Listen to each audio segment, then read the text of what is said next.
In the winter of 1603, the great Queen Elizabeth I, once celebrated as the Virgin Queen, the conqueror of the Armada and the guardian of Protestant England, entered her final decline. Age and illness, long kept at bay by sheer force of will, began to consume her body and mind. She became restless, pacing her chambers at Richmond Palace, unwilling to lie down for fear that death would claim her the moment she touched her bed. For days and nights she stood, leaning against cushions or the cold stone wall, her courtiers watching in helpless silence. The queen who had ruled with iron composure now seemed haunted.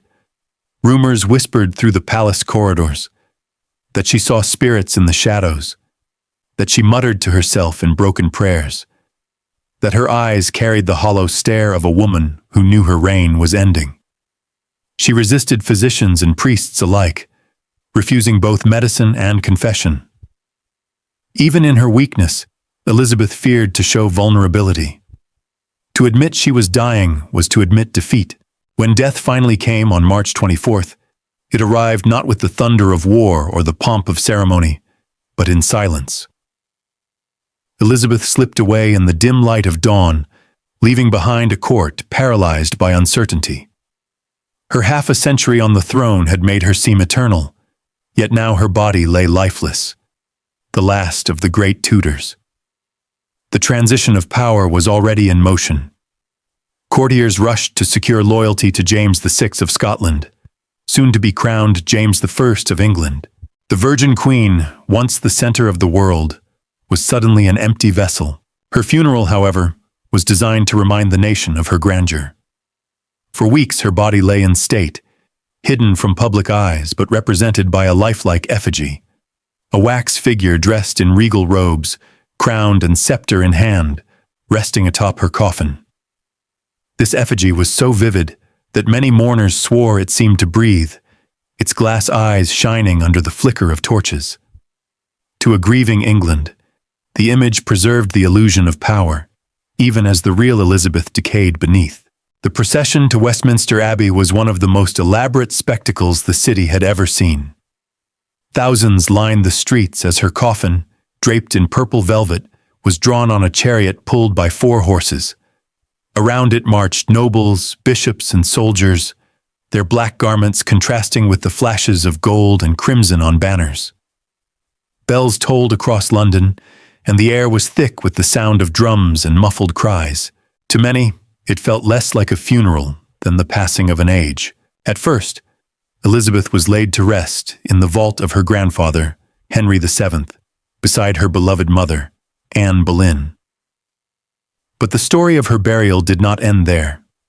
Some years later, King James III, the very monarch who inherited her crown, made a decision that carried layers of political symbolism. He ordered Elizabeth's coffin to be moved and placed directly above that of her half-sister, Mary Fartzen. The 2 women, one Protestant, one Catholic, one who had executed the other's allies, the other who had once plotted against her, were forced to share eternity. The arrangement was no accident. By stacking Elizabeth above Mary, James sent a message that Protestantism stood victorious over Catholicism. It was propaganda carved into stone and sealed in lead. Even in death, Elizabeth was made a weapon of politics. Visitors to the abbey noted the unsettling symbolism. 2 queens locked together in a single tomb, their rivalry frozen into architecture. To Elizabeth's admirers, it was proof that she had triumphed. To Mary's few remaining loyalists, it was a bitter humiliation. And yet, beneath the stone, the reality was far less majestic. Lead coffins sweated with decay, and the air in the vault grew thick with the smell of death. The queens who had ruled nations now lay in silence, their bodies slowly collapsing, indistinguishable from the peasants they had once commanded. In this juxtaposition, the grand illusion above ground, the grim truth below, we glimpse the paradox of monarchy. Elizabeth's reign ended in splendor, her funeral a performance of eternal glory. But in her tomb, she was no different from her sister, no different from any mortal. Beneath the velvet, the wax, and the marble, even the Virgin Queen succumbed to rot. Though Elizabeth I was buried with the pageantry befitting a monarch, the abbey that housed her remains was never meant to be a silent sanctuary. Westminster was alive with the weight of centuries, its vaults crowded with kings, queens, bishops, and nobles, their coffins pressed together in chambers carved deep into stone. To enter those vaults was to step into a world where glory dissolved into rot, where the truth of human frailty seeped through lead and velvet. For a time, Elizabeth's effigy above ground preserved the illusion. Visitors knelt before her likeness, lit candles, whispered prayers, and left offerings as though the Queen still watched over her people. But beneath the abbey floor, the reality was far less dignified. Her lead coffin, like all others, began to sweat. Moisture collected inside, and gases of decay built pressure. Within years, the body that had once dazzled courtiers with its elaborate gowns and powdered face softened into formlessness. The Virgin Queen, once the symbol of England's strength, now rested in a slow collapse. The decision of James I to place her coffin above Mary Fern's was more than political theater. It created a literal stacking of bodies. Coffins pressed against one another, separated only by inches of wood and metal. Priests and masons who descended to the crypt described a grim intimacy. Royal dead packed so tightly that their tombs became communal chambers, where centuries of monarchs decayed together in silence. Elizabeth and Mary, rivals in life, were now neighbors in death, their dust mingling in the same damp air. Over time, the vault was opened again and again, each disturbance peeling back another layer of dignity. Coffins were shifted to make room for new burials. Torches flickered against sweating lead and stained wood. In the 17th and 18th centuries, as curiosity about the Tudors grew, unauthorized visitors slipped into the vault. Some sought relics, others merely stared in morbid fascination at the coffins of England's queens. Fragments of velvet were said to have been cut away as souvenirs, and whispers spread that bones had been disturbed. By the 18th century, the abbey authorities could no longer pretend that the tombs remained untouched. When antiquarians gained access, they found the coffins dented, lids sagging under their own weight, the air thick with a sickly odor. One account described liquid seeping from lead seams, pooling in the stone floor. These were not the untouched shrines of legend, but grim reminders that even monarchs surrendered to decay. The irony grew sharper with each discovery. Above ground, Elizabeth's monument proclaimed eternal majesty, a marble effigy, lifelike and serene, her hands folded in prayer, her features carved with the calm of a saint. Below ground, her coffin told a different story, a vessel sagging under the weight of time, its contents reduced to fluids and dust. The contrast was so extreme that visitors could hardly reconcile the two images. The Queen who had stood unyielding against Spain, who had ruled over the flowering of English culture, now reduced to little more than stain and bone. In a way, the burial vault became a metaphor for monarchy itself. On the surface, power gleamed with marble, velvet, and gold, but just beneath lay fragility, corruption, and the same inevitable decay that touched all human beings. The closer one looked, the harder it was to maintain the illusion. Elizabeth's reign had been built on distance. Distance from her subjects, from her rivals, from the truth of her mortality. Yet in her tomb, that distance vanished. She was pressed against Mary, pressed against the centuries, reduced to silence.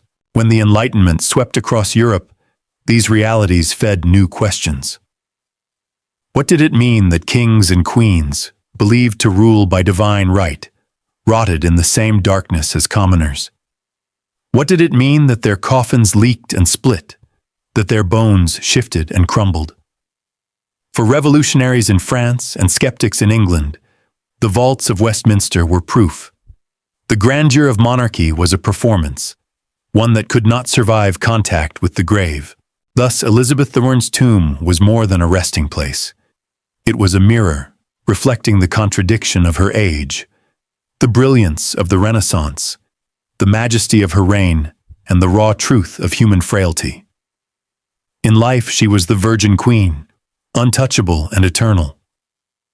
In death, she was dust in a crowded vault, her story carried not by her body, but by the myths built around it.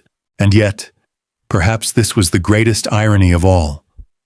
For while her remains sank into obscurity, her image, preserved in marble, in portraits, in legend, endured. Elizabeth may have rotted like any mortal, but her myth still towers above history, as if daring us to forget the stench of the tomb. By the 19th century, curiosity about England's past was at its height. Antiquarians, clergymen, and historians scoured abbeys and churches in search of the great figures of history.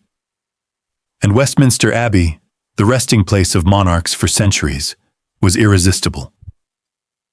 It was here in 1869 that Dean Arthur Stanley, armed with records and royal approval, set out to solve a mystery that had lingered for generations. The lost tomb of King James I. The Abbey's vaults were a labyrinth. Records were incomplete, monuments misleading, and centuries of burials had muddled memory. Stanley and his team of workmen descended into the dark chambers, chisels and pickaxes in hand, torches casting shadows across stone walls. When they broke through into the vault said to contain Elizabeth and Mary, the scene was more unsettling than even Stanley expected. 2 coffins lay stacked like crude furniture. Elizabeth's massive lead sarcophagus pressed directly upon Mary's. The larger coffin bore the unmistakable outline of a body, molded by centuries of weight. Torchlight revealed its tarnished surface, streaked with the greenish corrosion of aged lead. Around the edges, crude graffiti had been scratched into the metal. The name John Weir and the date 1645. A desecration from the Civil War years, when the Abbey's vaults had clearly been violated. It was proof that even royal tombs were not sacred. The vaults stank. Accounts avoided direct descriptions, but anyone who has opened sealed air from centuries past would know the truth. A thick, clinging atmosphere of decomposition, long trapped and now unleashed. It was said that Elizabeth's body had once burst inside its coffin from the buildup of noxious gases. Whether true or not, lead coffins were notorious for this grisly effect. Unlike wood, which allowed gases to seep out, lead sealed everything in, turning bodies into swollen, unstable relics of decay. In some cases, coffins literally ruptured. Stanley's notes, discreet for Victorian sensibilities, hinted at more than he dared publish. He described the coffins as distinctly shaped in the form of the body, a phrase that suggested Elizabeth's outline, perhaps even the contours of her head and shoulders, still pressed against the lead. The image is hard to shake. A queen reduced to a ghostly impression on metal, her humanity preserved only as a hollow mold. Elizabeth's coffin weighed hundreds of pounds. Modern royal lead-lined coffins can reach 500 pounds or more, requiring 8 pallbearers. Imagine that immense weight pressing down for over 2 centuries upon Mary's coffin below, crushing it into the stone floor. It was a grotesque symbol of their rivalry, Elizabeth literally burying her Catholic half-sister beneath her. In life, propaganda had painted Elizabeth as triumphant. In death, the positioning of their coffins told the same story, in the most brutal way possible. But the desecrations did not stop there. Across England, royal and noble tombs had long been treated less as sacred shrines and more as cabinets of curiosities. When Duke Humphrey of Gloucester's tomb was opened, his embalming fluid was sold by the thimble as a supposed cure for wrinkles. Physicians took samples to study, while visitors stripped nails and hair from the corpse. At other sites, monarchs' hair was stolen, fragments of coffins pocketed, and even bones removed for collectors. Elizabeth's vault, then, was not exceptional. It was part of a long tradition of unsettling intrusions. What mattered was not the dignity of the dead, but the curiosity of the living. Each reopening of her tomb was less about respect than spectacle, less about memory than possession. And yet, above this grim vault, the marble effigy still proclaimed serenity. The queen lay carved in stone, her hands folded, her face calm, her robes eternal. Few visitors to Westminster Abbey realized what lay beneath their feet. The smell, the graffiti, the sagging coffins, the mingling of fluids and dust. The monument told a lie of eternal majesty. The vault told the truth of mortality. Even into the 20th century, Elizabeth's image continued to be curated. In 1975, restorers added new ornaments to her effigy, as if to update her for a modern audience. The irony was stark. While her physical remains decayed unseen, her image grew ever more polished, ever more mythic. The Virgin Queen had become not a body, but a brand.